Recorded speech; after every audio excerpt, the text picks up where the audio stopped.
నమస్కారం. బొజ్జ భిక్షమయ్య యూట్యూబ్ ఛానల్కు స్వాగతం, సుస్వాగతం.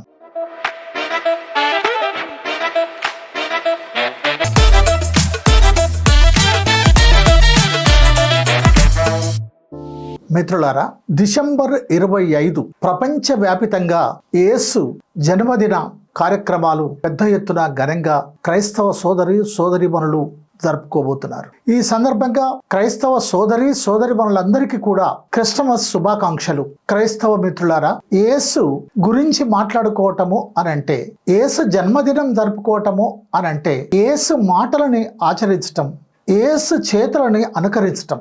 అలా చేస్తున్నాము అనుకునే వారందరూ కూడా ముఖ్యంగా భారతదేశంలో ఒక ప్రమాదంలో ఉన్నటువంటి పరిస్థితిని మనం చూస్తున్నాం. అందుకని భారతదేశంలోని క్రైస్తవ సోదరీమణులు తమను తాము కాపాడుకోవటమే కాకుండా తమ ఆలోచన విధానాన్ని ముందుకు తీసుకుపోవాలి అని అంటే వారికి కేవలం బైబిల్ మాత్రమే ఉంటే సరిపోదు.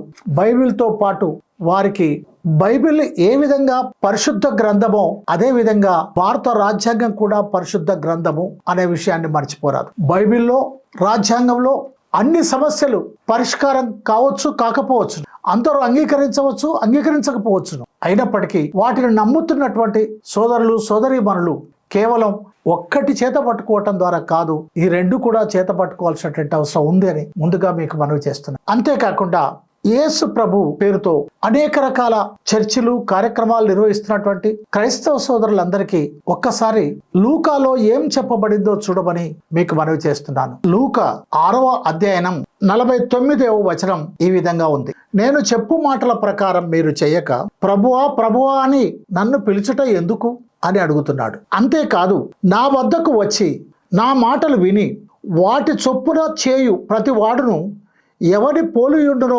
తెలియజేతును అని అంటాడు. అంటూ వాడు ఇల్లు కట్టవలడని ఉండి లోతుగా తవ్వి బండ మీద పునాది వేసిన వాని పోలియుండును. ఎవరిని పోలియుండును? బండ మీద పునాది వేసిన వాని వలె పోలియుండును. వరద వచ్చి ప్రవాహము ఆ ఇంటి మీద వడిగా కొట్టినను అది బాగా కట్టి ఉన్నందున దాన్ని కదిలించలేకపోయాను.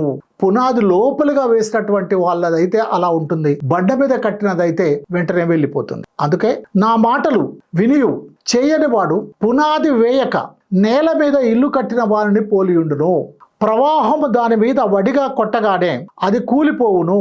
ఆ ఇంటి పాటు గొప్పదని ఆ విధంగా ప్రభు చెప్పాడు. లూకా 46, 47, 48, 49 మనకు చెప్పబడింది. అంటే ఏమిటి? ప్రభువా అని నన్ను పిలుచుట కంటే నా క్రియలు చేయుడి. అలా క్రియలు చేయనటువంటి వాడు పునాది లేకుండా ఇల్లు కట్టేవాడుగా ఉంటాడు, బండ మీద ఇల్లు కట్టేటువంటి వాడిగా ఉంటాడు అని చెప్పాడు. అందుకని ప్రార్థనాలయాలకు మాత్రమే పరిమితమై కాకుండా ప్రజల్లోకి వెళ్ళండి. ప్రభువు వెళ్ళినట్టుగా ప్రజల కష్టాలు సుఖాలు తెలుసుకోండి. కుష్టి వాళ్ళను, రోగులను, గుడ్డి వాళ్ళను హక్కున చేర్చుకోండి. ఆకలితో దప్పికొన్నటువంటి వాళ్లకు ఆహారము, నీరు ఇవ్వండి అని ఆయన చేసిన పని మనకు గుర్తుంటుంది. అంతేకాదు, ఆయన ఇంకేం చెప్పాడు? మత్తయి 10వ అధ్యాయం 34వ వచనంలో ఈ విధంగా చెప్పాడు. నేను భూమి మీదికి సమాధానమును పంపవచ్చిత్రని తలంచకుడి, ఖడ్గమునే కానీ సమాధానం పంపుటకు నేను రాలేదు అని చెప్పాడు. కానీ క్రైస్తవ సోదరులారా, పాస్టర్ మహాశైలారా, రెవరెండులారా, బిషప్లారా, ఈరోజు ఏం జరుగుతుంది? కులం పేరుతో, మతం పేరుతో, ప్రేమ పేరుతో, ఆహారం పేరుతో, ఆహార్యం పేరుతో, గ్రంథాల పేరుతో దాడులు జరుగుతూ ఉంటే, ఆలయాలను కూల్చివేస్తూ ఉంటే, ప్రార్థనలు చేస్తూ కూర్చుంటే కాదు, నేను కడగమునే కానీ సమాధానమును పంపటకు కాదు అని చెప్పాడు. కానీ ఏం జరుగుతుంది? రోజు రోజుకు భయంకరమైనటువంటి పరిస్థితులు ఎదుర్కొంటున్నటువంటి మీరు యేసు జన్మదినం సందర్భంగా, క్రిస్టమస్ సందర్భంగా యేసు బోధనలను వినటం మాత్రమే కాదు, చదవటం మాత్రమే కాదు, ప్రార్థనలు చేయటం మాత్రమే కాదు, లూకాలో చెప్పినట్టుగా ఆచరించడం తప్పనిసరి అనే విషయాన్ని మర్చిపోరాదు. అంతేకాకుండా యేసు ఎక్కడ, ఎప్పుడు, ఎట్లా, ఎవరిచే గురి తీయబడ్డాడు ఈ రోజు మనం చూసినట్లయితే ఈనాడున్నటువంటి పరిస్థితులకు, ఆనాడున్నటువంటి పరిస్థితులకు ఎంత దగ్గరి పోలిక ఉందో, ఎంత వాస్తవ రూపం మనకి ఈ రోజు కూడా కనపడుతుందో మనకు అర్థమవుతుంది. ఒకసారి అవి చూద్దాం. క్రీస్తు సిలువ వేయబడడాన్ని మనం చూసినట్లయితే అది ఒక రాజకీయంగా మనం ఆలోచించినట్లయితే, ఒక చారిత్రకంగా మనం ఆలోచించినట్లయితే మనకు కొన్ని విషయాలు కనిపిస్తాయి. సుమారు క్రీస్తు శకం 30 నుండి 33 మధ్య, క్రీస్తు శకము 30 నుండి 33 మధ్య రోమన్ చక్రవర్తులు యూదయ ప్రాంతంలో, అది రోమన్ సామ్రాజ్యంలో ఉండేది. రోమన్ గవర్నర్ పాంటియస్ పైలట్ జెరూసలాం అప్పటి రాజధాని. అక్కడ ఆయనకు శిక్ష విధించబడింది. ఏ శిక్ష? సిలువ వేసేటువంటి శిక్ష విధించబడింది. ఎందుకు ఆ శిక్ష వేశారు అనే విషయాన్ని మనం చూస్తే, ఆయన పైన మతపరమైనటువంటి ఆరోపణలు చేశారు. ఏంటి మతపరమైనటువంటి ఆరోపణలు? నేనే రాజును, నేనే దేవుని కుమారుడను అని చెప్పాడు. దేవుని కుమారుడు అతను ఎలా అవుతాడు? మతపరంగా అన్నటువంటి పెద్దలు దాన్ని అంగీకరించలేదు. అతను దేవుని కుమారుడు కాడు. కాబట్టి నేను దేవుని కుమారుడనని చెప్పుకోవటం అనేది ఆనాటినటువంటి మతాన్ని వ్యతిరేకించడం, మత పెద్దల్ని, మత గ్రంథాన్ని వ్యతిరేకించడమే గా వాళ్ళు భావించారు. అప్పుడు అతని విచారణ జరుగుతుంది.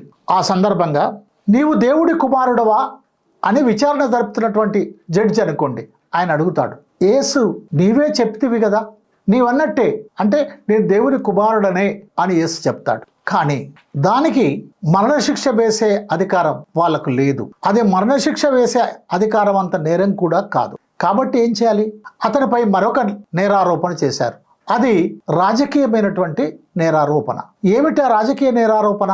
యేసు నేనే రాజును, నేనే ప్రభువును అంటున్నాడు. యేసు ఆనాటి ప్రభువులకు పట్టం కప్పం కట్టొద్దు అంటున్నాడు. ఇది ఆ రాచరిక వ్యవస్థకు వ్యతిరేకమైంది. ఈ ఆరోపణతో మళ్ళీ విచారణ ప్రారంభమైంది. నేనే రాజును, నేనే ప్రభువును కప్పం కట్టొద్దు అనటంలో తిరుగుబాటు కనపడుతుంది. రాచరిక వ్యవస్థను, రోమన్ సామ్రాజ్యాన్ని, రోమన్ రాజులను వ్యతిరేకించడం కనిపిస్తుంది. అంతేకాదు, ఈయన ఎక్కడ వెళ్ళినా ప్రజలు తండోపతండాలుగా ఆయన చెప్పేటువంటి మాటలను వింటున్నారు, ఆయనతో ప్రయాణం చేస్తున్నారు. ప్రజలు చైతన్యం అయితే తిరుగుబాటు చేస్తారు, రోమన్ సామ్రాజ్యం కూలిపోతుంది అని వాళ్ళు ఆనాడు భావించారు. అందుకని శాంతిని కాపాడాలి, రోమన్ సామ్రాజ్యంలో శాంతిని కాపాడాలి అనే పేరుతో ఈయనకు శిక్ష విధించడం జరిగింది. ఇది జరిగిన విషయం. ఇక్కడనే మనము భారతదేశంలో, మన ప్రాంతంలో, మన దేశంలో ఏం జరుగుతుందో చూద్దాం. మన దేశంలో ఇది ఎప్పుడో క్రీస్తు పూర్వం 30 నుంచి 33 సంవత్సరాల క్రితం జరిగిన సంగతి. కానీ మన దేశంలో మన కళ్ళ ముందు ఏం జరుగుతుంది? అధికార ప్రభుత్వాన్ని గనక వ్యతిరేకిస్తే దేశద్రోహులని ముద్రేస్తున్నారు. పేద ప్రజల పక్షాన పనిచేస్తే విప్లవకారులు, నక్సలైట్లని హత్యలు చేస్తున్నారు, ఎన్కౌంటర్లు చేస్తున్నారు. ఆనాడు యేసు శిష్యులలోనే ఒకరిని కోవర్టుగా మార్చుకొని యేసును పట్టించే విధంగా ప్రభువులు చేశారు. అదే విధంగా ఈనాడు ప్రజల కోసం పనిచేస్తున్నటువంటి విప్లవకారులని కోవర్టులుగా మార్చుకొని ఎన్కౌంటర్లు చేస్తున్నారు. ఆనాడు కప్పం కట్టొద్దన్నందుకు, ఈ ప్రభుత్వం ప్రజల ప్రభుత్వం కాదని ఈనాడు అన్నందుకు అది దేశద్రోహంగా, రాజద్రోహంగా ఆనాడు ముద్రేశారు. దేశద్రోహంగా ఈ రోజు ముద్రేస్తున్నారు. అందుకని ఆనాడైనా ఈనాడైనా సరే ప్రజల కోసం పనిచేస్తున్నటువంటి వాళ్ళను అంతం చేయటానికి పాలక వర్గాలు ఎప్పుడు ఏదో ఒక కుట్రలు చేస్తూనే ఉంటాయి, ఏదో ఒక సాకులు వెతుకుతూనే ఉంటాయి. అందులో భాగంగానే ఆనాడు యేసును సిలువ వేసి హత్య చేశారు. ఈనాడు ప్రజల కోసం పనిచేస్తున్నటువంటి కూడు గుడ్డ నీడ కోసం, భుక్తి కోసం, విముక్తి కోసం పనిచేస్తున్నటువంటి విప్లవకారులని, కమ్యూనిస్టులను బూటకపు ఎన్కౌంటర్ల పేరుతో హత్యలు చేస్తున్నారు. కాబట్టి క్రైస్తవ సోదరులారా, అలాంటి పేదలతో మమేకం కండి. కాబట్టి క్రైస్తవ సోదరులారా, సాధారణ ప్రజలతో ఐక్యం కండి. మీ విశ్వాసాలని, మీ నమ్మకాలని నేను కాదనను, కానీ అవి సమాజ శాంతి కోసం ఉపయోగపడాలి, అవి సమాజ రక్షణ కోసం ఉపయోగపడాలి, అది ప్రజల రక్షణ కోసం ఉపయోగపడాలి. కానీ సమాజంలో శాంతి లేని పరిస్థితులు ఏర్పడుతున్నప్పుడు, ప్రజలలో రక్షణ లేని పరిస్థితులు ఏర్పడుతున్నప్పుడు, ఆహారం పేరుతో మీ పైన దాడులు జరుగుతున్నప్పుడు, మీ బిడ్డలు ప్రేమించి పెళ్లి చేసుకుంటే కుల దురహంకార హత్యలు జరుగుతున్నప్పుడు, మీ మత ఆచారాల పైన దాడులు జరుగుతున్నప్పుడు ప్రార్థనలు చేస్తూ కూర్చుంటే సరిపోదు.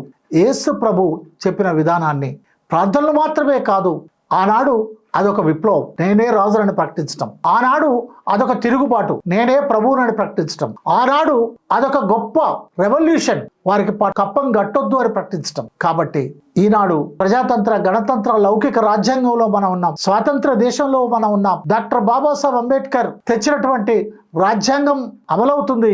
ఆ రాజ్యాంగాన్ని తూట్టుపట్టడం కోసం, తుంగలో తొక్కడం కోసం పాలక వర్గాలు ప్రయత్నాలు చేస్తున్నారు.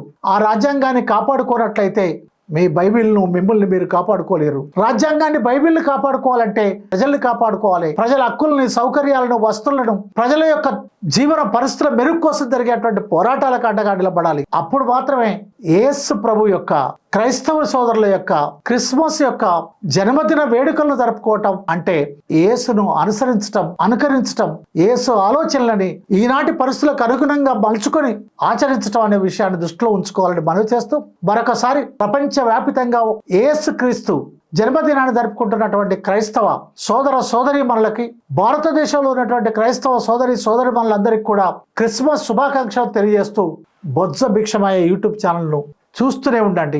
సబ్స్క్రైబ్ చేయండి, షేర్ చేయండి, లైక్ చేయండి. బైబిల్తో పాటు రాజ్యాంగాన్ని కూడా పట్టుకోవటం మర్చిపోకండి అని చెప్పి మీకు మనవి చేస్తూ సెలవు.